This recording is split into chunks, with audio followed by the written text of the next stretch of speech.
বিসমিল্লাহির রহমানির রহিম। সবাই কেমন আছেন? আশা করি ভালোই আছেন। আমিও ভালো আছি। এই যে দেখেন, আমি এটা জালি কুমড়া কাইটা ভাপ দিয়ে নিলাম। তো আজকে অর্ধেক জালি কুমড়া ছিল, তাই কি করব মাথায় আসে না। এটা দিয়ে কী করবো, তাহলে ভাবলাম যে আমি জালি কুমড়া দিয়ে একটা ভাজি করে ফেলাই, এটা ডিম দিয়া।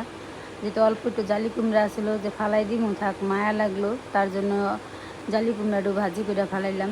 তা আপনারা যদি এইভাবে অর্ধেক অল্প জালি কুমড়া থাকে, লাউ থাকে, ফালাইবেন না, একটা ডিম দিয়া সুন্দর করে ভাজি করে খায়া দেখেন, ভাজিটা সেই রকম মজা হয়। তা আমি এখানে 2-3টা পেঁয়াজ কাঁচামরিচ কাইটা হলুদ দিয়া একটু সুন্দর করে তেলে আগে একটু বাগার দিয়ে নিছি, তার মধ্যে আমি 2টা ডিম ভেঙে দিলাম। এখন আমি যে জালি কুমড়াটা ভাপ দিয়ে রাখছিলাম, ওই জালি কুমড়াটা দিব। তাই যে দেখেন, আমি পরিমাণ মতো একটু লবণও দিয়ে নিছি। তাই এরকম করে জালি কুমড়াটা আপনারা একটু দিয়ে রান্না ভাজি করে খায়া দেখেন, রুটির সাথে খাইতে পারেন, ভাতের সাথে খাইতে পারেন।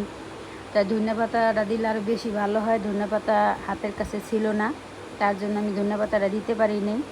তা আপনারা এইভাবে করে ভাজি করে সবাই বাসায় ট্রাই করবেন, খায়া দেখেন, খুবই ভালো হয়। ডিম দিয়া চিচিঙ্গা ভাজিও ভালো লাগে, আবার জালি কুমড়া ভাজি দিয়েও ভালো লাগে।